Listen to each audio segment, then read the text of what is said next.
ክርስቶስ ከብዙዎቻችን ሕይወት ውስጥ ከጠፋ ስንት ቀኑ ሆኖታል እስካሁን። ግን እኛ አንፈልግም፣ አንወጣም። አንዳንዴ ደግሞ ኃጢአታችን በጣም ከመብዛቱ የተነሳ ከሰውነት ክብርም ወርደን እንደ እንስሳ የምንሆንበት ጊዜ አለ። 99ኙን በጎች ትቶ ስንት በግ ፍለጋ መጣ? ይህ ማለት የወደቀውን የሰው ልጅ ፍለጋ መላእክትን ትቶ መላእክትን ልሁን ሳይል ሰው ልሁን ብሎ የሰውን ባህሪ ተፈጥሮ መርጦ ከሰማይ ወደ ምድር ወረደ። አንተ ከኔ ጋር ነህና ክፉን አልፈራም። ወደ ነፍስ ስንመልሰው እግዚአብሔር እረኛችን ነው፣ የሚያሳጣን የለም። በለመለመ መስክ በገነት ያሰማራናል፣ በእረፍት ውሃ በጥምቀት ወደ ቤቱ ያስገባናል። ወደ እግዚአብሔር ቤት ለመምጣት እኮ አቅም ይፈልጋል። ብዙ ሰዎች መምጣት እየፈለጉ አይሆንላቸው። እኔ ቤተ ክርስቲያን ሲሆን እግሬን የሚይዘው እንደሆነ አላቅም ይሉ ሰዎች አሉ።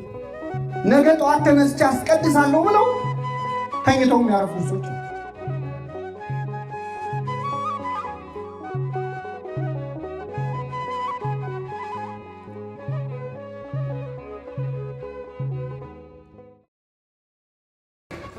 አንድ ሰው 100 በጎች ነበሩት። እረኛ ነው። በግ በመጠበቅ የሚተዳደር ሰው ነው። ቀኑን ሙሉ በግ አሰማርቶ ማታ ወደ ቤቱ ሲገባ ከ100 በጎች መካከል አንድ በግ እንደጠፋበት አስተዋለ ይላል። ከ100 በግ አንድ ሲጎድል ስንት ይቀራል?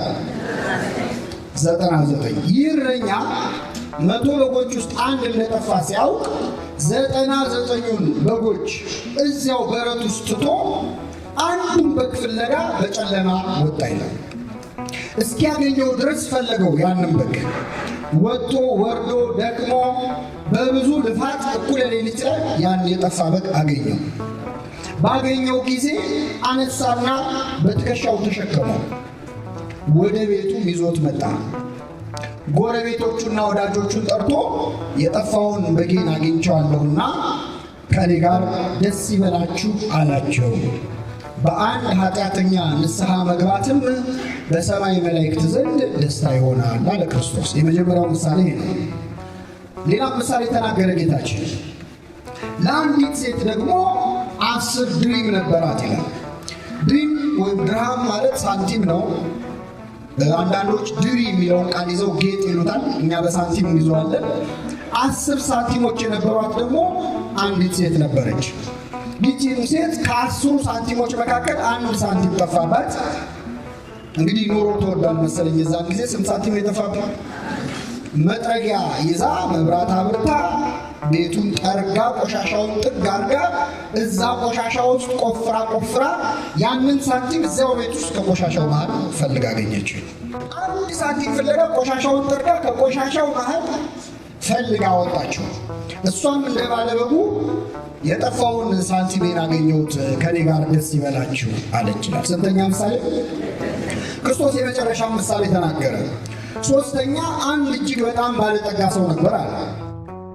ይህ ባለጸጋ ደግሞ በጣም ብዙ የእርሻ መሬት ያለው፣ በጣም ብዙ ከብቶች ያሉት፣ ሎሌዎች ያሉት ባለጠጋ ሰው ነው።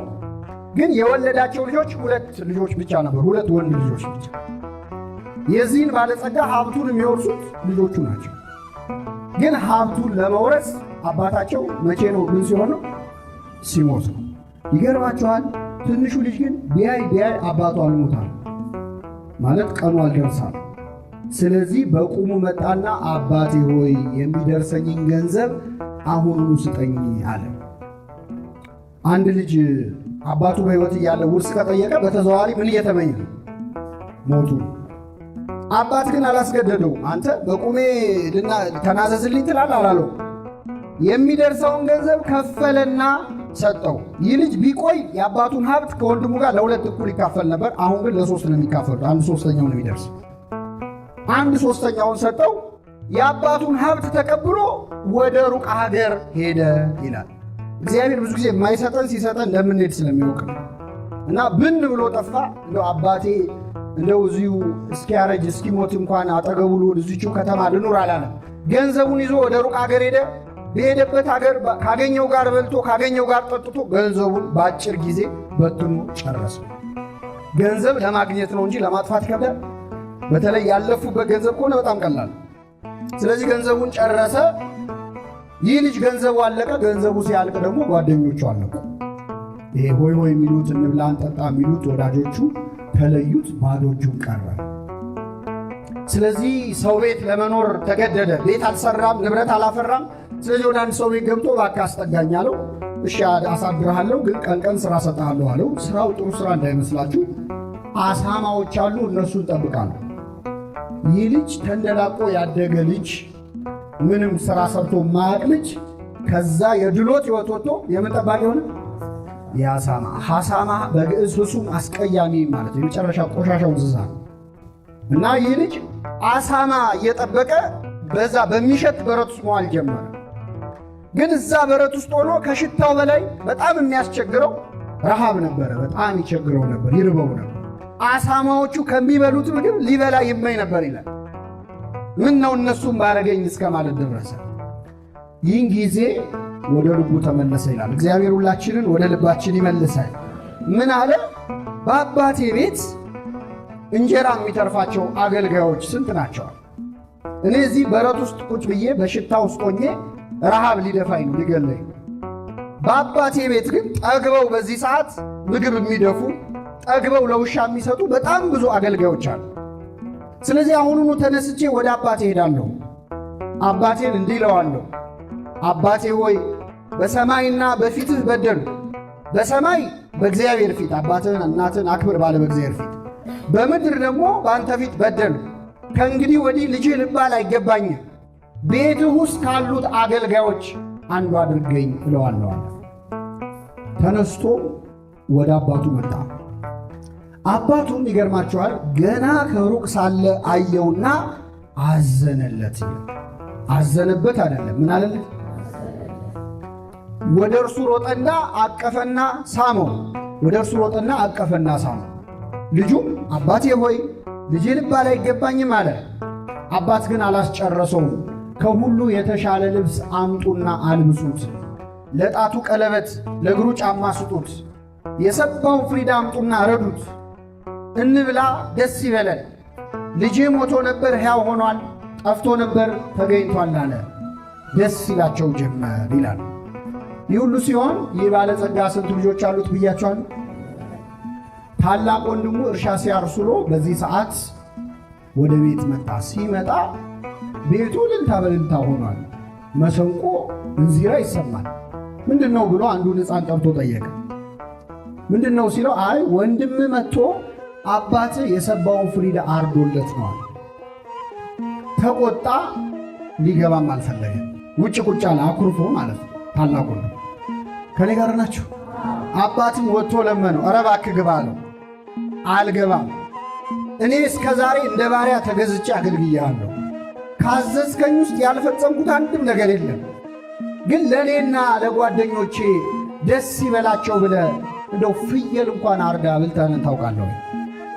ዛሬ ግን ገንዘብህን ከጋለሞቶች ጋር በልቶ ይሄ ልጅህ ሲመጣ አለ። ይሄ ምንህ ለሱ ምኑ ነው? ይሄ ልጅ ሲመጣ ፍሪዳ አረድክለታል። አባት ግን አንተ እስከ ዛሬ ከኔ ጋር ነበርክ፣ የኔ የሆነ ሁሉ ያንተ ነው። ነገር ግን ይህ ወንድምህ አለ። ይህ ምንህ? ልጅህ።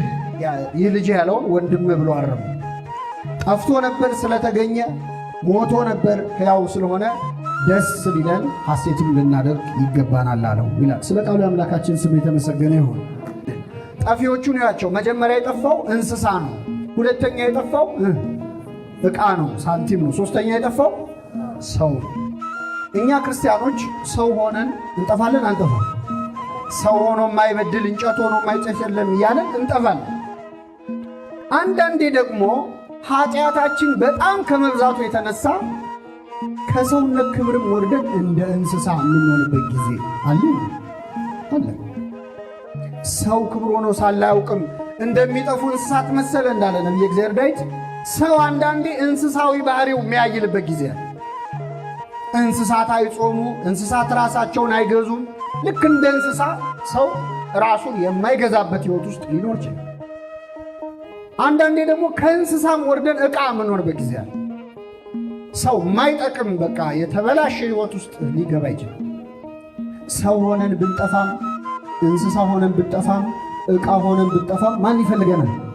እግዚአብሔር። እንደ እንስሳ ብትሆንም አይጸየፍም። ሲወለድ የተወለደው እንስሳት መሃል ነው፣ በረት ውስጥ። እንስሳ ብትሆኑ አልጠላችሁም ሲል እኮ ነው፣ በረት ውስጥ ተወልዷል ክርስቶስ።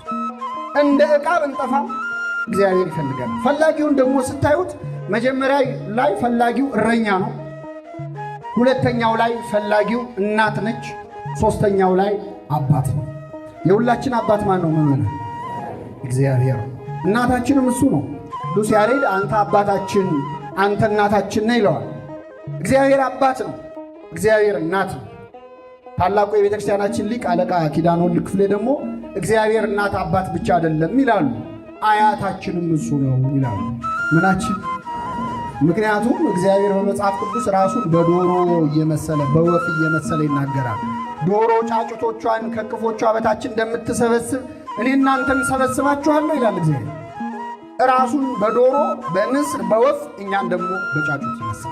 እኚህ ሊቅ ምን አሉ? እግዚአብሔር እንደ እንቁላል መሬትን ፈጠረ፣ ከመሬት ከአፈር ደግሞ ማንን ፈጠረ? ሰውን ፈጠረ። እናት አባት ብቻ ሳይሆን አያታችንም ጭምር ነው። ስሙ የተመሰገነ ይሁን።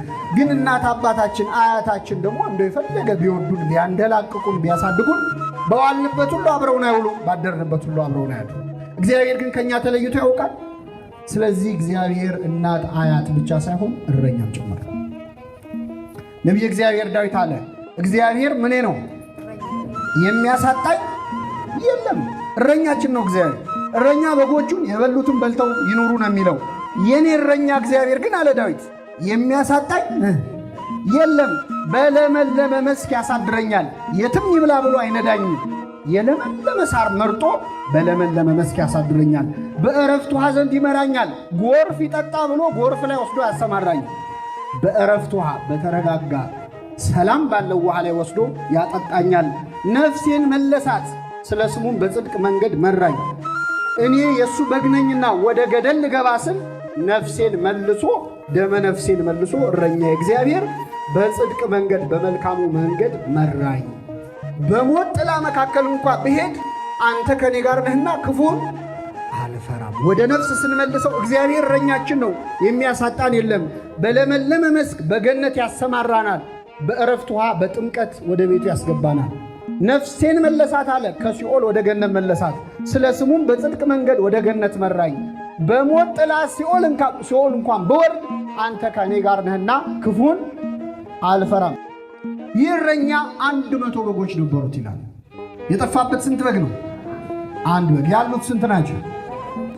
99ኙን ነገድ ትቶ ማእከለ ባሕር ቆመ፣ በባህር መካከል ቆመ። 99 ነገድ የተባሉት ቅዱሳን መላእክት ናቸው። አንድ በግ የተባልነው እኛ የሰው ልጆች የአዳም ልጆች ነን። 99ኙን በጎች ትቶ ስንት በግ ፍለጋ መጣ? ይህ ማለት የወደቀውን የሰው ልጅ ፍለጋ መላእክትን ትቶ መላእክትን ልሁን ሳይል ሰው ልሁን ብሎ የሰውን ባህሪ ተፈጥሮ መርጦ ከሰማይ ወደ ምድር ወረደ። እስኪያገኘው ድረስ ፈለገው። ክርስቶስ እስኪያገኘን ፈለገን። ባገኘው ጊዜ በትከሻው ምን አለው? ተሸከመው የተባለው የሁላችንን ኃጢአት ክርስቶስ በመስቀል ላይ ምን ብሎ በእውነት በደላችንን ተሸከመ። በእርሱ ቁስል እኛ ምን አለ? ተፈወሰ። ስለዚህ ይህ እረኛ የተባለው እግዚአብሔር ነው። እግዚአብሔር እረኛ ነው። እረኝነቱም በጣም የተለየ እረኛ ነው። በነገራችን ላይ እረኛ ቀን ከጠበቀ ሌሊት ይተኛል፣ ሌሊት ከጠበቀ ቀን ይተኛል። እግዚአብሔር ግን እኛን ሲጠብቅ ምን አይልም? አይተኛ። እኛ ተኝተን አይተኛም። እግዚአብሔር ሕዝቤን የሚጠብቅ አንቀላፋ። እረኛ በግ ጠብቆ መጨረሻ ላይ ምንድን ነው ያደርጋቸው? ወይ ራሱ አርዶ ይበላቸዋል፣ ወይ አርደው ለሚበሉ ሰዎች ምን ይላቸዋል? ይሸጣል። እግዚአብሔር እረኛችን ነው። አርዶ ይበላናል፣ ይሸጠናል። አይገርም? በጎቹ ተስማምተው የሸጡት እረኛ እኮ ክርስቶስ። ስንት ትገዛለህ ተባለ? በ30 ብር ይሸጥ። እረኛ በጉን አርዶ ስጋውን ይበላል፣ ቆዳውን ገፎ ይለብሰዋል። የእኛ እረኛ ክርስቶስ ግን እኛ በጎቹ ተሰልፈን የእረኛውን ስጋና ደም እንበላለን። ምግብ አድርጎ ለበጎቹ ራሱን የሰጠ እረኛ ነው ክርስቶስ። እረኛ በጎቹን ቆዳቸውን ገፎ ይለብሳል። የእኛ እረኛ ክርስቶስ ግን ስለኛ ስለ በጎቹ እንደ ቆዳ በመስቀል ላይ ተወጥሮ ተሰቅሏል። እርቃኑ። በጣም ይገርማል። የእረኛ የኛ የእረኞች ፍቅር እስከ ማረድ ነው። የክርስቶስ ፍቅር ግን ስለ በጎቹ እስከ መታረድ ነው። ይህ እረኛ 100 በጎች ነበሩት። የጠፋው በግ ስንት ነው? ያሉት ስንት ናቸው? የቱ ይበልጣል? በቃ ጦሴን ይዞ ደግሞ አንድ በግ መጣ ቀረ ምን ያደርግልኛል ብሎ አልተኛም። 99ኙን በጎች ትቶ አንዱን በግ ፍለጋ ወጣ ይላል። እግዚአብሔር ይወላችሁ ለእያንዳንዱ ነፍስ ዋጋ አለ። ስለዚህ አንዱን በግ ፍለጋ ወጣ፣ እስኪያገኘው ድረስ ፈለገው። እስቲ በሉ እስኪያገኘው ድረስ ምን አለው? እግዚአብሔር የሚፈልገን ምን እስኪለን? እስኪሰለቸው አይልም አይሰለችው፣ እስኪደክመው አይልም አይደክመው፣ እስኪያገኘው ድረስ ፈለገው። እግዚአብሔር እስኪያገኘን የሚፈልግ፣ እኛ ደግሞ ለየት ያለ በጎች እኮ ነን፣ የምንደበቅ በጎች፣ በዚህ ሲመጣ በዚህ የምንሄድ። እስኪያገኘው ፈለገው፣ ባገኘው ጊዜ አነሳና በትከሻው ተሸከመ። ይሄ በጣም ድንቅ ነው። እንኳን በግ ይቅርና ልጅ ጠፍቶ ሲገኝ ምንድን ነው የሚደረገው? መጀመሪያ ወላጆች ወይኔ ልጄ ወይኔ ልጄ ወይኔ ልጄ ነው፣ ሲገኝ ደግሞ ወይኔ የሚለው ልጁ ነው አይደለም? ምን አንቀዠቀዠ ይባላል አይደል? እመቤታችን ብቻ ናት። ይገርማቸዋል። ክርስቶስ ጠፍቶባት ነበር እኮ አንድ ጊዜ አልጠፋባት፣ 3 ቀን ጠፋባት። ሲጠፋ ፍለጋ ወጣች እና 3 ቀን ሲጠፋ ጌታን ፍለጋ እመቤታችን ወጣ ነበር። ክርስቶስ ከብዙዎቻችን ሕይወት ውስጥ ከጠፋ ስንት ቀን ሆኖታል እስካሁን? ግን እኛ አንፈልግም፣ አንወጣም። ክርስቶስ እንድትፈልግ እመቤታችን ወጣች። ከዚያ በቤተ መቅደስ በመምህራን እግር ስር ቁጭ ብሎ አገኘችው ይላል። ክርስቶስ የጠፋባችሁ ሰዎች የክርስቶስ አድራሻው የት ነው? ቤተ መቅደስ ውስጥ ከነማን እግር ስር? ሌላ ቦታ አለ ካሏችሁ እሱ ክርስቶስ አለ። የክርስቶስ አድራሻው ቤተ መቅደስ ነው። ቀረበችና እመቤታችን ልጄ ወይ አባትህና እኔ ስንፈልግ ለምን አስጨነቅከን አለችው። ማናማ ስንፈልግ? እኔና አባትህ አላለችም። አባትህና እኔ ራሷን አታስቀድም እመቤታችን። ትሕትናዋን ተመልከቱ። አባትህ ያለችው ማንን ነበር? ዮሴፍ ባይወልደውም መቼስ አሳድጎታል። ስለዚህ አባትህና እኔ ስንፈልግ ለምን አስጨነቀን አለችው። ክርስቶስ ደግሞ ይህን ይዘው ሰዎች ይኸው ከእናትየው ያወቀ ቡዳ ነውና ለካ አባቱ ነው ለካ ብለው የዮሴፍ ልጅ እንዳይሉት ክርስቶስ ምን አለ? በአባቴ ቤት እኖር ዘንድ እንዲገባኝ አታውቁምን? ደግሞ እሷ ያለችው ይዛችሁ የዮሴፍ ልጅ እንዳትሉ፣ እኔ የማን ልጅ ነኝ? የአብ ልጅ ነኝ። ሌላው ወላጅ ግን በእውነት ልጁ ጠፍቶ ሲያገኘው ከነከሰው በኋላ የት ነበርክ የሚለው አይደል? አዎ። ይህ እረኛ ግን ባገኘው ጊዜ በትከሻው ምን አለው? ተሸከመው። አሁን ዛሬ እዚህ ጉባኤ ላይ በጣም ብዙ ሰው ተጠርቷል። ከተጠሩት ሁሉ እኛ የመጣ ነው በጣም አስተዋይ ስለሆንን አይደለም። ተሸክሞ ያመጣን ማን ነው? እግዚአብሔር። ወደ እግዚአብሔር ቤት ለመምጣት እኮ አቅም ይፈልጋል። ብዙ ሰዎች መምጣት እየፈለጉ አይሆንላቸው። እኔ ቤተክርስቲያን ሲሆን እግሬን የሚይዘው እንደሆነ አላቅም ይሉ ሰዎች አሉ። ነገ ጠዋት ተነስቼ አስቀድሳለሁ ብለው ተኝተው የሚያረፍዱ ሰዎች አሉ። በምህረትህ ብዛት ወደ ቤትህ እገባለሁ እንደሚል እኛ እዚህ ጉባኤ ላይ የተገኘነው በማን ቸርነት ነው? በእውነት እንዲህ የራቁትን በቸርነቱ ትከሻ ተሸክሞ ያምጣቸው።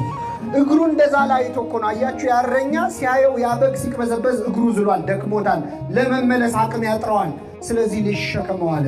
በኃጢአት የዛለ እግራችንን እግዚአብሔር አይቶ ሁላችን ተሸክሞ ያምጣል።